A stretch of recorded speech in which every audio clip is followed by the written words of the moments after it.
बिस्मिल्लाहिर्रहमानिर्रहीम। अस्सलाम वालेकुम दोस्तों, नई वीडियो में खुश आमदीद। दोस्तों, भारतीय फौज पर चीनी बॉर्डर पर कयामत टूट पड़ी। चीनी फौज का हमला या फिर हादसा, 26 फौजी निशाने इबरत बन गए, जबकि भारत की बुज़दिल फौज ने गुस्सा कश्मीरी नौजवानों पर निकालना शुरू कर दिया। 3 नौजवान शहीद कर दिए। वीडियो की तफसील में जाने से पहले आप देख रहे हैं हकीकत की दुनिया डॉक्टर अली के साथ। हमारा चैनल सब्सक्राइब करके घंटी के निशान को दबाना मत भूलिएगा। इस वीडियो को ज्यादा से ज्यादा फेसबुक, व्हाट्सएप और सोशल मीडिया पर शेयर जरूर करें। शेयर और लाइक करने के साथ साथ कमेंट बॉक्स में पाक फौज जिंदाबाद, पाकिस्तान पाइंदाबाद और पाकिस्तान के गुमनाम हीरोज को सलाम का नारा कमेंट जरूर कीजिएगा। दोस्तों, मैंने चंद दिन पहले आपको खबर दी थी कि भारत ने अपनी फौजें पाकिस्तान के मशरकी बॉर्डर से कम करके उन्हें लद्दाख सेक्टर में तैनात किया है, और इस हवाले से बताया ये गया भारत को फिल वक्त पाकिस्तान से कोई खतरा नहीं, क्योंकि भारत के दोस्त वजीर आजम की पाकिस्तान में गवर्नमेंट आ चुकी है। दोस्तों, इसकी पिछली डिटेल में मैं नहीं जाऊंगा। बताने का मकसद ये है कि पाकिस्तान के मशरकी बॉर्डर से फौजों को लद्दाख सेक्टर में तैनात किया गया। दोस्तों, लद्दाख सेक्टर में इंडिया और चीन के दरमियान गुज़िश्ता 2 सालों से शदीद कशीदगी चल रही है, और आपको पता है कि वादी गलवान में किस तरह से चीन ने भारतीय सूरमाओं को धूल चटाई और उसके बाद वक्फे से कुछ वीडियोस जारी की, जिसमें भारत को शदीद तरीन सुबकी का सामना करना पड़ा। दोस्तों, भारत तब से चीन से बदला लेने के लिए कोई मिस एडवेंचर करने की कोशिश के तौर पर चीनी बॉर्डर पर मौजूद है। वो चाहता है कि किसी तरह से इस तरह की कुछ तस्वीर या वीडियो सामने लाई जा सके, कोई इस तरह का एडवेंचर किया जाए जिससे चीनी फौज को हजीमत का सामना करना पड़े, भारतीय अवाम के सामने वो सुरखरू हो सके। जिस तरह से पाकिस्तान के साथ छेड़खानी करते करते बात इस नहज पर आ पहुंची थी कि पाकिस्तान ने 27 फरवरी को ऐसा सरप्राइज दिया था कि उसका बदला लेने के लिए भारत अभी तक प्लानिंग कर रहा है, लेकिन जो भी प्लानिंग की जाती है वो उसी के गले पड़ जाती है। जिस तरह से भारत ने सुपरसोनिक मिसाइल पाकिस्तानी हुदूद में फायर किया, लेकिन पाकिस्तान ने उस सुपरसोनिक मिसाइल को न सिर्फ तबाह कर दिया, बल्कि यहाँ तक भी खबरें सामने आई कि पाकिस्तान ने उसे इस अंदाज से निशाना बनाया कि उसके अहम तरीन टेक्नोलॉजी पाकिस्तान के हाथ लग गई, और इस पर भी भारतीय मीडिया में काफी ज्यादा बातें की गई। बहरहाल दोस्तों, टॉपिक की जानिब बढ़ते हैं। भारत काफी अरसे से कोशिश कर रहा है कि किसी तरीके से लद्दाख सेक्टर के अंदर ऐसी कार्रवाई करे कि जिससे वो अपनी कौम को मुंह दिखाने के काबिल हो सके, क्योंकि ओपोजिशन की जानिब से नरेंद्र मोदी की कारकर्दगी पर सवालात उठाए जाते हैं और कहा जाता है कि देखे, चीन ने वादी गुलवान के जिस हिस्से पर आकर 4 फिंगर्स पर कब्जा कर लिया था, अभी तक मोदी सरकार उसको हासिल करने में कामयाब नहीं हुई, बल्कि यहाँ तक कि हिमाचल प्रदेश के कुछ इलाकों के अंदर चीनी फौज ने बाकायदा आकर अपने गांव तामीर कर लिए, और भारत की नरेंद्र मोदी सरकार ने कहा कि वो तो चीन का इलाका है, यानी कि भारत ने लड़े बगैर ही चीन को वो इलाके दे दिए। दूसरी जानिब नरेंद्र मोदी ने तब ये दावा किया था कि चीनी अफवाज हमारे इलाके में दाखिल नहीं हुई। हालांकि ये पता चला था कि 90 मुरब्बा किलोमीटर का इलाका चीनी फौज ने अपने कब्जे में कर लिया था जब भारतीय फौजियों की पिटाई हुई थी, जब 20 भारतीय फौजियों की लाशें उठाना पड़ी थी। उसके बाद जब मामला तय हुए तो नरेंद्र मोदी ने कहा कि चीनी फौज वापस जा रही है। तो तब अपोजिशन ने सवाल किया कि मोदी जी, आप एक बात पर ठहरते नहीं, आप तो कहते हैं कि चीनी फौज हमारी हुदूद में आई नहीं, तो फिर वापस कहां जा रही है।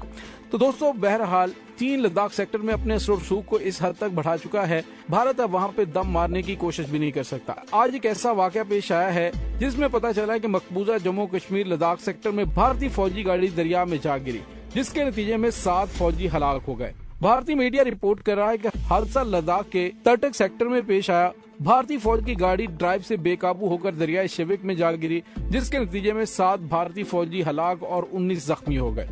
भारतीय फौज का कहना है कि गाड़ी में 26 फौजी सवार थे, जो करतारपुर के ट्रांजिट कैंप से सब सेक्टर हनीफ जा रही थी। भारतीय फौज के मुताबिक हादसे में जख्मी होने वाले 26 फौजियों को फील्ड हॉस्पिटल मुंतकिल कर दिया गया, जहां 7 फौजी जख्मों की ताब ना लाते हुए चल बसे। भारतीय मीडिया के मुताबिक जायवकुआ पर इमदादी कार्रवाइयों का आगाज कर दिया गया, जबकि भारतीय फौज का कहना है कि जख्मी फौजियों को तिब्बी इमदाद की फराहमी जारी है। भारतीय वजीर आजम नरेंद्र मोदी की जानिब से भी अफसोस का इजहार किया गया। दोस्तों, यहाँ पे आपको ये बताते चले कि ये वाकया तकरीबन तो इससे 25 किलोमीटर दूर पेश आया, और तकरीबन गाड़ी 50 से 60 फीट नीचे शिविक दरिया में जा गिरा, और बताया ये जा रहा है कि जख्मी होने वाले फौजियों में से मुतअद्दिद की हालत तशवीशनाक है, इसीलिए भारतीय फिजाइया के जरिए से मगरबी कमान भेजने की कोशिश की जा रही है। दोस्तों, यहाँ पे भारतीय मीडिया में भी सवालात पैदा हो रहे हैं कि आया ये गाड़ी फिसल कर गिरी थी या फिर चीन ने इसे निशाना बनाकर दरिया में गिराया है। तो दोस्तों, इसमें कोई बईद नहीं है, क्योंकि भारतीय फौज की जानिब से शरारतबाजियां तो सरहद पर की जाती हैं। मुमकिन तौर पर किसी लेजर के जरिए ड्राइवर को निशाना बनाया गया हो, जिसके बाद गाड़ी बेकाबू होकर दरिया में जा गिरी। लेकिन दोस्तों इस हवाले से अभी ठोस शवाहिद सामने नहीं आ सके, लेकिन कहा यही जा रहा है कि मैं भी चीनी फौज की जानिब से उन्हें हाइट से निशाना बनाया गया हो। दोस्तों यहाँ पे आपको ये बताते चलें कि इस वाक़े के बाद भारतीय फौज ने अपना गुस्सा मजलूम कश्मीरियों पर उतारना शुरू कर दिया। कश्मीर मीडिया सर्विस के मुताबिक जो खबरें सामने आ रही हैं उसमें पता चला है कि काबिज भारतीय फोर्सेज ने रियासती दहशतगर्दी का मुजाहिरा करते हुए कश्मीरी नौजवानों को श्रीनगर और पुलवामा में शहीद किया। KMS के मुताबिक भारतीय फोर्सेज ने नामनिहाद ऑपरेशन की आड़ में 2 नौजवानों को श्रीनगर और 2 को पुलवामा में शहीद किया। कश्मीर मीडिया सर्विस के मुताबिक गुज़िश्ता 3 रोज के दौरान भारतीय फोर्सेस की बर्बरियत में शहीद होने वाले कश्मीरी नौजवानों की तादाद 10 हो गई है। दोस्तों याद रहे कि गुज़िश्ता रोज हुर्रियत रहनुमा यासीन मलिक को उम्र कैद की सजा सुनाई गई। उस वक्त भी पूरी वादी के अंदर मुजाहरे हुए जिसमें भारतीय फौज ने बर्बरियत की इंतहा करते हुए और डायरेक्ट फायर किए, जिसकी वजह से कश्मीरी नौजवानों की शहादत हुई। दोस्तों याद रहे कि भारत मकबूजा कश्मीर ही नहीं पाकिस्तान में भी दखल अंदाजी करने की और पाकिस्तान के अंदर तबाहकुन कार्रवाइयों की घिनौनी साजिश कर चुका था, जिसको साबिक वज़ीर-ए-आज़म इमरान खान ने इंटेलिजेंस एजेंसियों की रिपोर्टें मिलने के बाद नाकाम बनाया और फौरी तौर पर धरने को लॉन्ग मार्च में तब्दील कर दिया।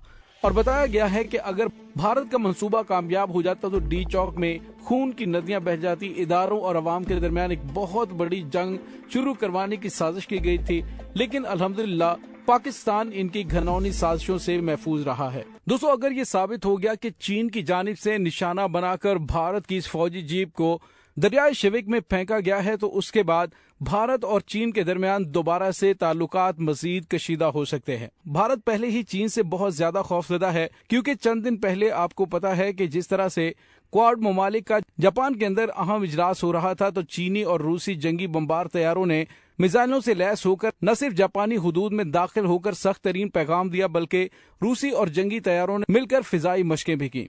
दोस्तों ये प्री प्लान मशकें थी जो कि सिर्फ और सिर्फ अमेरिका, भारत, ऑस्ट्रेलिया और जापान को मैसेज देने के लिए थी कि अगर इंडो पैसिफिक के अंदर आप लोगों ने कोई भी दरअंदाजी करने की कोशिश की तो चीन तुम्हें कहां कहां से और कैसे कैसे निशाना बना सकता है। दोस्तों मुमकिन तौर पर चीन की जानिब से भारत को किसी खुफिया हथियार के जरिए निशाना बनाकर ये पैगाम दिया गया हो कि तुमने अगर अमेरिका के साथ मिलकर अगर इंडो पैसिफिक खित्ते के अंदर हालात को कशीदा करने की कोशिश की या फिर अमेरिका का साथ देने की कोशिश की, तो हम तुम्हें इस तरह से निशाना बनाएंगे कि तुम्हें पता भी नहीं चलेगा। दोस्तों इस तमाम सूरत हाल के बारे में आपका क्या कहना है, कमेंट सेक्शन में अपने ख्यालात का इजहार जरूर कीजिएगा। इसके साथ ही डॉक्टर अली को इजाजत दीजिए। इंशाल्लाह बहुत जल्द मिलते हैं एक नई वीडियो में। तब तक के लिए अपना बहुत सारा ख्याल रखिएगा। पाक फौज जिंदाबाद, पाकिस्तान पाइंदाबाद, पाकिस्तान के गुमनाम हीरोज को सलाम, अल्लाह वारिस।